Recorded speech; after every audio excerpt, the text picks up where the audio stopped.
Bienvenue. Si vous regardez cette vidéo, c'est que vous cherchez un changement réel dans votre vie. Croyez-moi, ce que vous allez découvrir pourrait transformer votre vie à jamais. Imaginez un instant. Chaque notification, chaque scroll, chaque opinion tente de s'emparer de votre esprit, et la majorité des gens ont déjà abandonné leur contrôle sans même s'en rendre compte. Ils se réveillent, plongent dans le chaos des réseaux sociaux, des drames et des débats qui ne leur appartiennent pas, et ce avant même leur première gorgée de café. Mais voici la vérité. Le véritable pouvoir n'a jamais été pour ceux qui crient le plus fort, mais pour ceux qui restent calmes au milieu du tumulte. Marc Aurèle l'a compris, Warren Buffett le pratique encore aujourd'hui. Ceci dit, vous pouvez apprendre à faire de même. Dans un monde saturé de bruit, la clarté devient votre arme ultime. La capacité de penser clairement et de contrôler votre vie. Ici, vous êtes dans un espace où nous partageons des stratégies concrètes, des changements d'état d'esprit puissants et des leçons qui vous aident à gagner, dans tous les aspects de votre vie. Si vous voulez apprendre à dominer votre esprit plutôt que d'être dominé, abonnez-vous et activez la cloche pour ne rien manquer. Et à tous ceux qui font déjà partie de cette communauté, merci. Votre soutien nous permet de grandir et d'évoluer ensemble. Alors, plongeons ensemble dans ce voyage vers la maîtrise de soi et la véritable puissance. L'ennemi invisible, le chaos mental. La première bataille que vous livrez chaque jour ne se passe pas dehors, elle se passe dans votre tête. Chaque pensée incontrôlée, chaque réaction impulsive, chaque dispute inutile, ce sont des virus mentaux qui dévorent votre clarté. La plupart des gens ne le réalisent pas. Mais ils commencent chaque journée déjà vaincus. Pourquoi?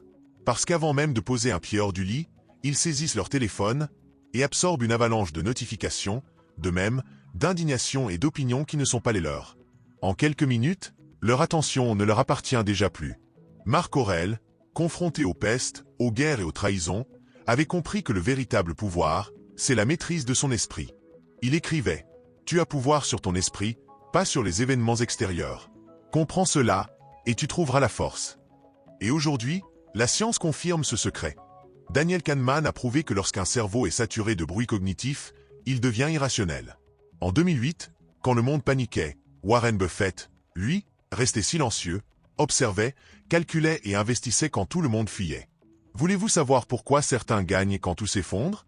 Parce que leur esprit est calme quand celui des autres hurle. Réagir ou choisir, la clé des stratèges. La vérité est brutale, la majorité des gens ne choisissent pas leur vie. Ils réagissent.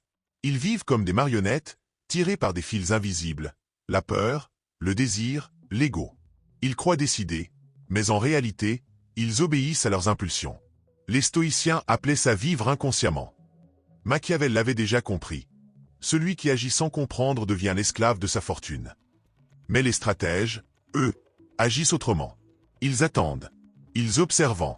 Ils choisissent délibérément. En 1997, Apple était au bord de la faillite. Tout le monde pensait que Steve Jobs allait répliquer avec agressivité. Mais il a surpris le monde entier. Il a appelé son plus grand rival, Bill Gates, et a négocié un investissement de 150 millions de dollars. On l'a traité de fou. Et pourtant, cet acte de stratégie froide a sauvé Apple et posé les bases de son empire actuel. Voilà la leçon. La clarté, c'est savoir ralentir quand le monde accélère. Celui qui contrôle ses réactions contrôle le jeu. Et vous, êtes-vous maître de vos choix ou esclave de vos impulsions? Avant de répondre, d'envoyer ce message, de prendre cette décision, attendez 3 secondes. C'est tout ce qu'il faut pour interrompre l'autopilote de votre cerveau. Les études du système nerveux l'ont prouvé. Sous l'effet de l'émotion, vous perdez le contrôle. Par contre, si vous respirez, ou si vous marquez une pause, vous avez plus de contrôle. Et soudain, votre perspective change. Jules César l'a compris en 49 BC. Ses généraux voulaient attaquer immédiatement. Mais il a attendu, observé et frappé au moment parfait. Résultat, une victoire décisive qui a changé l'histoire. Ces 3 secondes, elles peuvent vous éviter d'envoyer un email que vous regretterez. Elles peuvent vous sauver d'un contrat toxique. Elles peuvent vous épargner des années de souffrance. Alors je vous pose la question. Et si 3 secondes pouvaient changer le reste de votre vie?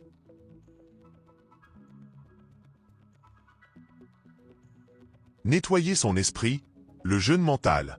Vous ne pouvez pas penser clairement si votre esprit est saturé d'informations inutiles.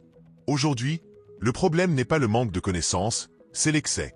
Chaque scroll, chaque vidéo, chaque notification déverse des milliers de fragments de pensée dans votre esprit. Résultat, confusion, stress et paralysie.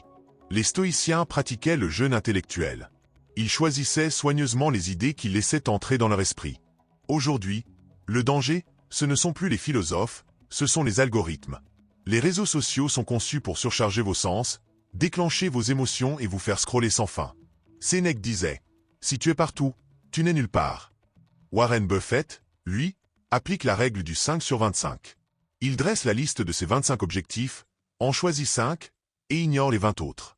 Parce que l'échec ne vient pas d'un manque d'intelligence, mais d'un manque de focus. Posez-vous cette question. Quelles sont les 20 choses que vous devez abandonner pour réussir les 5 qui comptent vraiment? Le plus bruyant dans la pièce est rarement le plus puissant. Les vrais stratèges comprennent que le silence est une arme. Quand vous parlez moins, vous observez plus.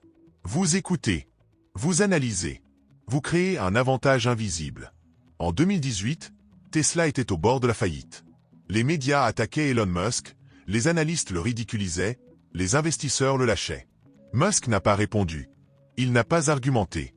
Il est resté silencieux et s'est concentré sur l'essentiel, la production. Un an plus tard, Tesla devenait le constructeur automobile le plus valorisé au monde. En négociation, en leadership, en amour, le silence crée du pouvoir. Les mots révèlent vos intentions. Le silence les cache. Alors demandez-vous, êtes-vous de ceux qui parlent ou de ceux qui contrôlent la partie? Écrire comme une arme, pas comme une thérapie. La plupart des gens écrivent pour se libérer. Mais les stratèges, eux, écrivent pour dominer. Marc Aurèle ne rédigeait pas Penser pour moi-même pour impressionner qui que ce soit. Il écrivait pour entraîner son esprit à résister au chaos. L'écriture n'était pas une confession, c'était une préparation à la guerre. Aujourd'hui encore, les grands innovateurs utilisent ce principe. Elon Musk, par exemple, pratique la pensée de premier principe. Il écrit chaque problème, le démonte pièce par pièce, retire les hypothèses inutiles jusqu'à ce qu'il reste la vérité nue. Et c'est cette clarté qui lui permet de résoudre l'impossible. Parce qu'écrire, c'est plus que noter des mots. C'est affronter vos pensées, les ordonner, les transformer en stratégie. Si vous ne commandez pas vos idées, vous ne pouvez pas commander vos actions. Et si vous ne commandez pas vos actions, quelqu'un d'autre le fera pour vous. Alors demandez-vous, qu'est-ce qui se passerait si, à partir d'aujourd'hui, vous écriviez vos batailles avant de les livrer? Imaginez un instant perdre tout ce que vous possédez. Votre argent, votre statut, votre confort, votre réputation. Que feriez-vous? Les stoïciens pratiquaient un exercice puissant, la visualisation négative. Se préparer mentalement au pire pour ne plus le craindre. Sénèque l'utilisait pour rester calme face à l'exil. Les Navy SEALs l'appliquent dans leurs entraînements pour ne pas céder à la panique. Elon Musk, lui, l'a vécu pour de vrai. 3 échecs consécutifs de SpaceX. Des centaines de millions de dollars perdus. La faillite était à sa porte. Et pourtant, il a fait un pas en arrière. Il a imaginé le pire, accepté le pire, puis construit un plan froid et méthodique pour le surmonter.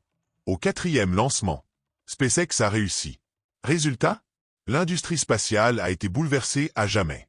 Alors la vraie question est, vous préparez-vous à la tempête? Ou espérez-vous juste qu'elle n'arrive jamais? Parce qu'une chose est sûre, le chaos ne prévient jamais. Et si vous ne vous préparez pas à l'avance, vous serez détruit avant même d'avoir pu réagir. Celui qui contrôle sa première heure contrôle toute sa journée. Si vous vous réveillez et que la première chose que vous faites est de donner votre attention au monde, vous avez déjà perdu. Parce que votre première heure détermine la qualité de votre journée et, sur le long terme, la qualité de votre vie.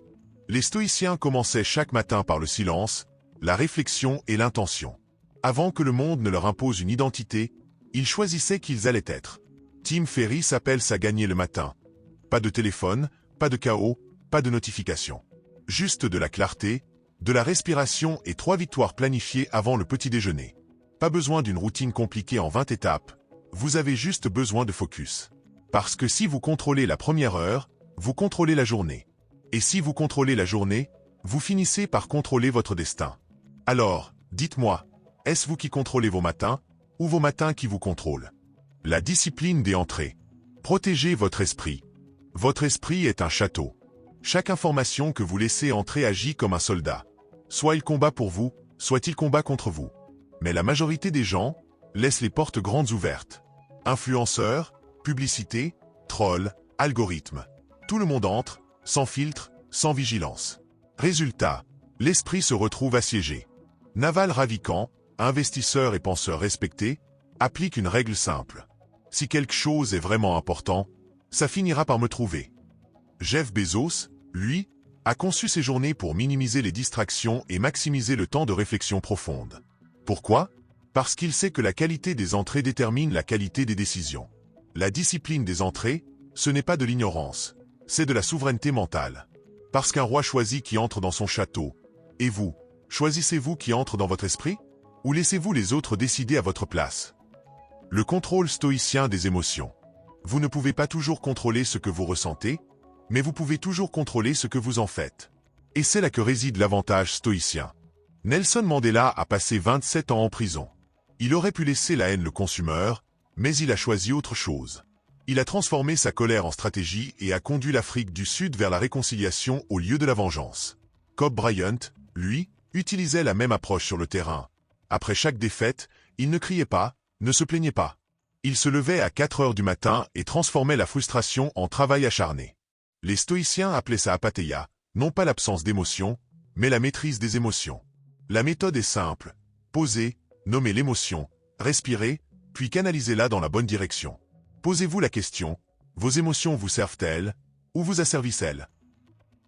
Construire sa forteresse intérieure. Le véritable pouvoir ne consiste pas à éviter les tempêtes, mais à rester infrangible quand elles frappent. Marc Aurèle appelait ça la citadelle intérieure. Un état d'esprit solide, protégé par la discipline, la clarté et les principes. Quand vous construisez votre forteresse intérieure, plus rien ne peut vous briser. Pas les insultes, pas les échecs, pas le chaos du monde extérieur. Parce qu'un esprit discipliné ne peut pas être manipulé.